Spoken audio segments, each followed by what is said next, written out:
Maayong hapon sa tanan. Nanapod kita sa Light Them with My Word, ang sinimana nga pagpaambit sa kinabuhi sa Laiko diha sa atong pagtuon o pamalandong sa mensahe sa Ebanghelyo karong umabot nga Domingo.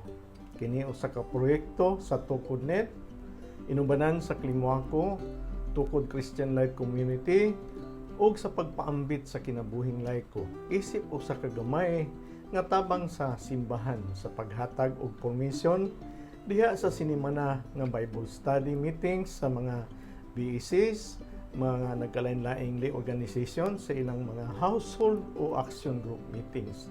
Sa mga nagkalain-laing katuyuan sa tanan sa pagtuon sa pulong sa Dios gikan sa kinabuhi sa laiko. Ako si Dr. Benie, magpaambit na pod sa inyo sa ato ang Ebanghelyo karong umabot nga Domingo. Welcome o light them with my word. Ang atong Ebanghelyo kinutlo sa Ebanghelyo ni Lucas Kapitulo 21, versikulo 25 hangtod sa 28 o 34 hangtod sa 36, no? Ngani karong Domingo mao ang first Sunday sa Advent, no? Primerong Domingo sa Advento. Isip pagsugod, how do you feel after hearing the world will end someday? Or mahuman ugma ang kalibutan, no? And the first Sunday of Advent, nagpahinumdum ka nato tanan nga kani siya usa gyud ka real day or usa ka reality nga moabot gayud ang katapusan sa kalibutan. So, how is it that at the beginning of the liturgical calendar, the first Sunday of Advent, the Church confronts us with the end of history, no? So, in the course of reading, we shall try to concentrate not on the things that are fearful, no? Sa atong pagbasa karon sa Ebanghelyo, dili ta mo kananaang mo concentrate diha sa kahadlok, no? Sa mga panghitabo nga gi padayag diha sa ato ang Ebanghelyo, but on those that give us paglaom or hope. And in this context of Jesus' discourse, kani nga Sunday nga Gospel, part kani sa eschatological discourse, no? Makita na to sa Lucas 21, versikulo 8 hangtod sa 36. So, kabahin na niya to ang Gospel di ay. So, in Luke's Gospel, kani nga diskurso or kani nga revelation gipresentar usa ka kananaang reply or iyahang tubag, no? Sa questions kaniya sa mga disipulo. Ngani ilang gitan-aw unsa ka gwapo gyud kaayo o unsa gyud ka kananaang kadako ug anindot gayud sa templo sa Jerusalem, which Jesus nagistorya, not one stone will be left standing, no? Makita na to sa Lucas 21 versikulo 5 hangtod sa 6. Ang mga disciples were looking for more information di ay gikan kang Hesus kabahin sa pagguba, no? Destruction of the temple. And they asked, Master, when will this happen? And what will be the signs to show that is about to happen? No? Ang kanana ang iyahang katuyuan ining diskurso or ining revelation sa ato ang Ebanghelyo, maka hatag na to pagsabot sa mga panghitabo, no? Ngani si Jesus in the year 33, pagsugod sa iyang mission, daghang kay mga tao, no? Siyempre, daghang kay panghitabo, mga disasters, gubat, and katapusan mga Kristiyanos gi-persecute, you know. He said that the end of the world is drawing near. The communities sa panahon kang Lucas, no, in the year 85 taught the same, no, ang ilang pagtuo nga end of the world na yun, no, kaya nga naman na sinunti man nila.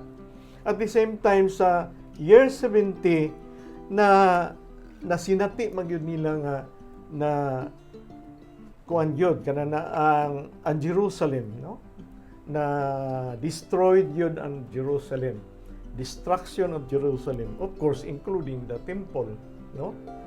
Mo gigi istorya ni Jesus. So kung sinati ka during that time sa kaning mga communities, makaingon gyud mo na ning end of the world kay natuman ang panagna o natuman ang giistorya ni Jesus. Unya gisundan dayon sa persecution of Christians which is going on for 40 years, no? There were those who said God is no longer in control of the events of life. We are lost. So, busa, ang main point sa kining diskurso sa ato ang Ebanghelyo is pagtabang sa mga Kristiyanos o sa atong panahon na sa mga disipulo karon para sa ato kanina hitabo mo gyapon ni og nanay dagko kayong mga kalamidad, daghan kayong mga panghinabo sa palibot ato dayong i-base ini ang giistorya ni Jesus, no? So mo gyapon during that time iyang gipasabot ang kanana ang disipulo. So nadungog nato ni nga kanisya mooy mga little apocalypse or Jesus prediction of the destruction of Jerusalem. Mo ni nga in 70 AD na guba magyud ang templo, mo ni siya ang after 40 years, no? Makita na to sa second reading from St. Paul, iya gyapon ning gi-advise sa mga Romans in Romans chapter 13 verse 11 to 14. No madungog na to si San Pablo nga nag-istorya sa mga Kristiyanos ngayon siya nga pagpreparar mo for the coming of the Lord. No kaniyang sulat gisulat niya during the very difficult time for the early Christians. Much like the Jews of Israel's time, no? Pareha-pareha sa mga Hudiyo katong panahon sa kang Isaya na panahon. Conditions were much the same except that this time Romano ang nagpasipala sa mga Kristiyanos, Romano ang nag-occupy sa Jerusalem, Romano ang nag-destroy, no? Nagdaot diha sa Jerusalem. So, si Paul, nagtambag siya, nagpahimangno siya sa mga Kristiyanos to really be ready to suffer if necessary. And be ready to have faith and to have faith in God. No? There is si St. Paul sa iyang sulat sa mga katong early Christians, naghatag siya og pahimangno og kananaang og pahimangno sa pag-ampo, pagpreparar. But that will seem to them para sa ila end of the world na during that time. So kung makabati ka sa mga panghitabo during that time, makaingon na gid end of the world, labi na gihisgutan si Jesus. Kita pa karon, no, mo gyapon daghan na kay prediction nga matapos na ang kalibutan hantod karon, no, pamagid matapos, no, napagay mga date, napagay kanang tuig. However, for those who are living according to the teachings of Christ, the teaching of Jesus Christ, the end of this world is only the beginning of heaven. This reminded us in the first reading from the prophet Isaiah in chapter 2 verse 1 to 5. So let us go to the gospel. At ito sa gospel in Luke chapter 21, 25 to 28, 34 to 36, no? In verse 25, no? Jesus said to his disciples, there will be signs in the sun, the moon, and the stars, and on the earth nations will be in dismay, perplexed by the roaring of the sea and the waves. Kulba, I know. The signs are not to be taken literally. No, really not to literal ang ato ang pag-translate nini. But as an indication that all creation will announce the second coming. No? Of course, maundang na yun ang kalibutan kay niabot na si Jesus. Nanay final judgment, gusto may tabo. Mo gunay may tabo, the moon, the stars, and the earth. Kalibutan ko na, maundang na po sila og pangsyon. Maundang na po og siga. Maundang na po kananaan, kidlap-kidlap ang stars, no? The whole universe will tremble at the Lord's coming in power and glory. Kadugog ba mo kananaang magpaandar ka og bomba, naman may bomba sa kananaang balay? Pagpaandar mo bomba niya, i-off, di ba? Mukurog man ang bomba. Meaning, what na power, no? Ang kalibutan, ang ihang mga kananaang kinaiyahan o cosmic nga mga power or naa diha sa kalibutan mukalit og undang sa may tao mo mukurog yun tanan. Mukurog yun kini magagaandar pagaman i-off nimo pareha bitaw sa kinan pag break nimo na dayon imong i-off ang makina kurog yun na siya kay napay inertia nga nagdagan pagaman imong gi-off ang makina ang body niya mukurog yon, no? Kay gakurog pagod siya, gaandar pagod, no? Bisag ikaw mo gani mag-jogging mo kalit kag undang mukurog yon ang ato ang kalawasan. In verse 26, people will die of fright, no? Fright, kadlo, in anticipation of what is coming upon the world. Of course, hadlok yun ta. Madlog yun ta, mukha nito undang, hadlog yun ta, no? For the powers of the heavens will be shaken. Hadlok yun, no? And then, they will see the Son of Man coming in a cloud with power and great glory. So, of course, inubanan is mga anghel, gwapo kayo ang sight, gwapo kayo tanawon, talanawon ang mahitabo paghumana.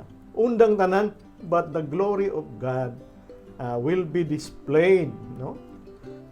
Because Jesus will come in His glory in a cloud, no? But when these signs begin to happen, stand erect. We cover ourselves in fear because redemption is at hand, but we are not ready, no? Because we are not followers of Christ, no? We are not listening and taking heed when our church is reminding us always. When our parish priest is reminding us always. Our brothers and sisters are reminding us. Even our children are reminding us always. Then we don't have confidence and hope. And very fearful, no?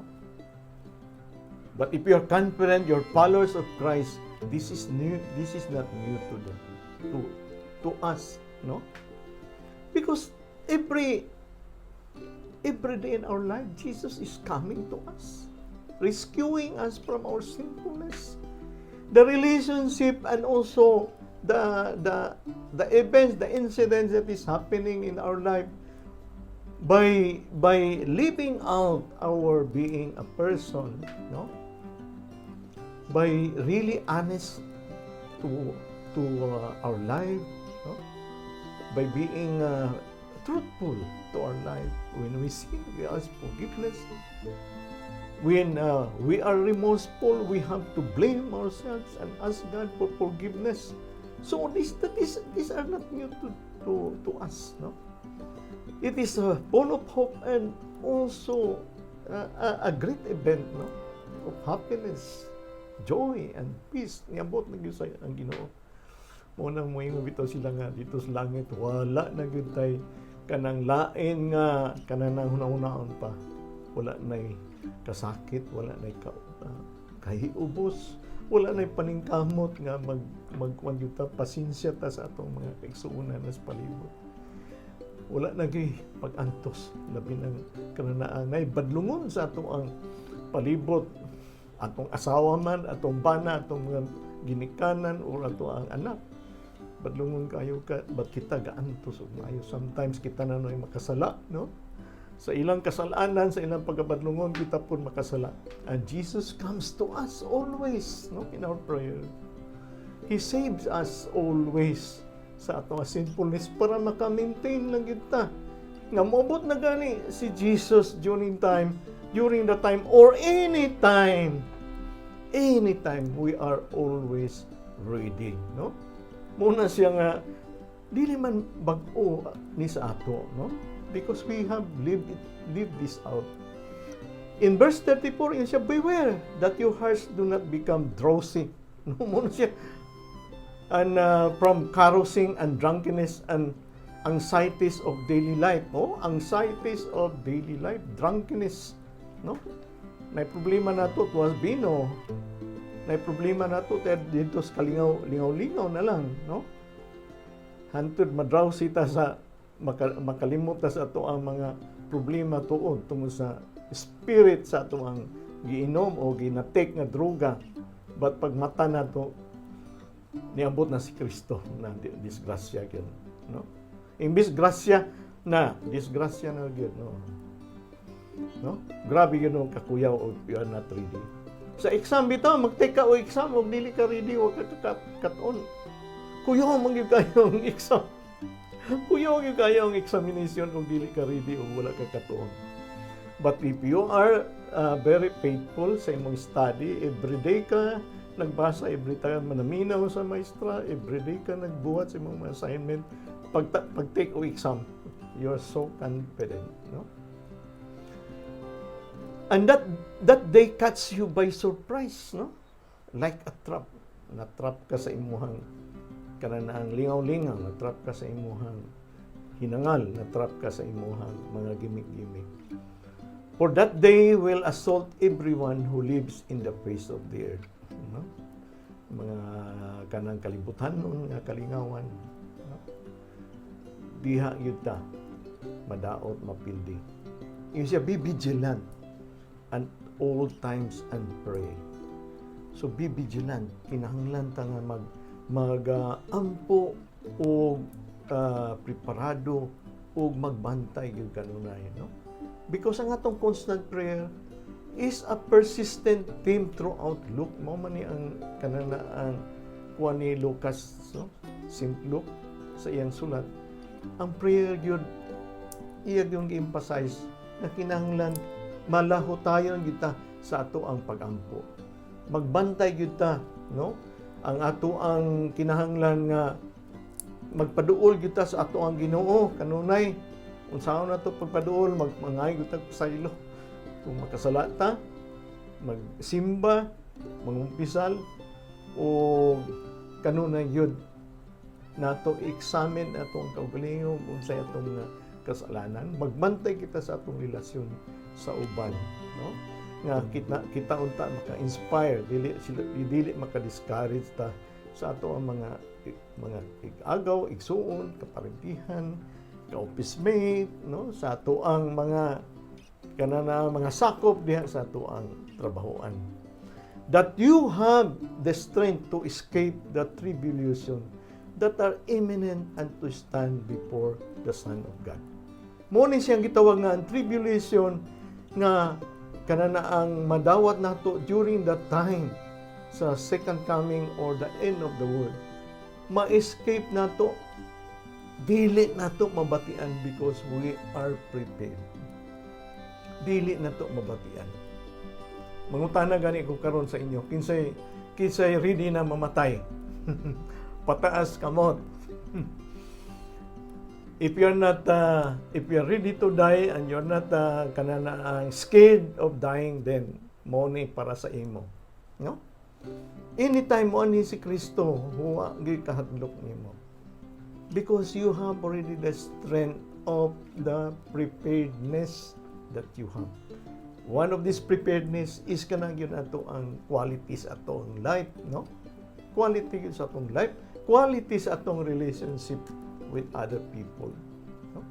Quality yun sa atong konsensya sa ato ang kaugalingon nga kinabuhi nga we should be a witness to others. Qualities ato ang life nga we should be always kanana ang helping other people to know God, to be with God, and to be followers of Christ, no? Kaning first Sunday of Advent, also the first Sunday of the liturgical year. Ang Advent season includes 4 Sundays, no? Before Christmas. Advent, a time for preparation for the coming of the Lord, upat ka Sunday, no? Kani nga season, we recall nga the central elements ato ang pagtuo mo sa Advent mo ang the final coming of the glory of God mo ning gisugdan sa first Advent, duha ni ka Sunday, no? Kaning second coming. Then ato pong i-recall po ang incarnation of the Lord, and the Word became flesh in John, no? In John chapter 1, no? And dwelt among us, the incarnation of the Lord in the birth of Jesus. Atong hinumduman, unsa gid ka mahigugmaon ang Ginoo nga iya tang gitagaan ni Jesus in the first coming, no? Katong first coming siya, nagpakatao siya para luwason kita sa atong kasalanan, no? Duha ni siya kahugna, and first two Sundays mo ni ang ato ang second coming. Then ang the second two readings mo ni ang katong paghinumdom, pagpasalamat, no? Sa dako nga gugma sa Ginoo nga gihatag niya si Jesus sa ato. Una nato i-celebrar ang Christmas. Kita mag-una-una karong celebrar sa Christmas kay second coming man niya ang giisgutan pa nato sa Advent, no? Karong duha ka semana sa the beginning of the liturgical year. So, ang mga ako lang ibalik sa inyo para mabantayan yun nato nga ang tema gyud sa Advent season mo nang be watchful, no? Be watchful sa ato ang paghulat, waiting, preparation, o give justice also sa ato ang kaugalingon kay para maluwas ta, o give justice also sa uban nga maghinangal ka na maka apektar ka sa ubang tao, sa imong mga bata, no? Kay biya nga ang mali na ginawa sa matanda maging tama sa mata ng bata na dili kita magpasaway niya, no? And then through Jesus, though Jesus predicts a time of destruction and fear, i-predict man niya unsay mitabo gud sa second coming, end of the world yun, nagay iyang prediction nga nagay destruction sama sa gipresentar kaniya sa templo, no? O sa Jerusalem, no? Nagay destruction, kung nagay destruction nagay kadlok. And then Jesus indicates that others will be frightened, others will be kanang nas kahadlok niya, ang uban pod mo barog lang sa ilang kaugalingon sama sa akong istorya nga unsa may mong kadlukan tuod o prepared ka, no? So Jesus does not promise deliverance from anxiety of tribulation. Muna nga si Jesus mo anhi sa first coming niya through a very simple nga pagkatao niya, no? Diya sa pasungan. Gipanganak siya ni Mama Maria, gisabak. Nagbati si Mama Maria. Diya sa natural sa ato ang kinabuhi. So si Jesus po, wala siya mag-promise nga kung mo nila siya diri linaw kayo o murag walay na hitabo and support and so on. Patingon siya nga, muagi gyud ko sa kananaang natural nga panghitabo sa kalibutan. Kumuani ko kay end of the world naman sa akong istorya ng kanunay. Second coming, kuan man, judgment man yun. Just imagine ang mga nangatulog diha sa minteryo mang bangon gud, no? O gatuntuang mo sagol po sila, muban sila sa mga tao nga they stand still katong mga tao nga buhi nga nabtan sa pag second coming ni Jesus, musagol sila sa ato og naay judgment immediately. So naay resurrection, no? Resurrection sa mga patay nga mga katigulangan nato, mga igsoon nato, mga minahal nato nga nangatulog pa karon pag upan nato sa ulog ang kanana ang All Souls and All Saints Day, mubangon sila ug muuban. And then of course, second coming sa ako nang gikaistorya, natural man ang iyang pag-ani dinhi. Maundang yun ang kalibutan, alala di ka kadungog og kanang dako nga tingog sa kanana ang pag-undang sa kalibutan, no? Pag-undang sa balod sa dagat, pag-undang sa kanang kasilaw sa kanang bulan, adlaw uban pa, no? Mo nang usahay man sila nga kuyaw kining alignment of the planets kay mo na ning second coming, mo ning end of the world. Well, something like that, but imagine na lang nimo, no? So wala mag-istorya si Jesus nga kanana dili ninyo na ma-experience man gyud nato. But then ang atong focus as paglaom, pagmaya, kalipay, no? Sa atong pagpaabot o moabot na gyud, no? Then kanana ang sa ato ang kanunay sa pag-ampo kay mao magiging encourage niya nga makalahutay ta basin og pag-abot ni Jesus na tuwata sa aking istorya nako sa inyo nga nata sa kalingawan, no? Then makurat yun ta. So in meeting Christ, we will not be meeting a judge who will find us guilty, but instead he will embrace us and lead us into the house of his Father to remain there forever. Lastly, brothers and sisters, where are we now? Do we have assurance of his salvation, of God's salvation? No, but I have absolute assurance that God will be true sa iyahang pulong, iyahang promesa sa eternal life. Ang iyang pulong, nagpasabot ka nako nga akong puy-an ang usa ka kinabuhi nga gusto niya akong puy-an diri sa kalibutan. Muna, kung moabot ang panahon sa pag-abot niya sa katapusan sa kalibutan, sa eschatological times, sa end times, sa second coming, then assured ko, I will be with him in heaven. Salamat kayo, may gabi sa tanan. Light them with my word. In the name of the Father, Son, Holy Spirit. Amen. Ayaw kalimot o kanang like o subscribe sa ato ang channel.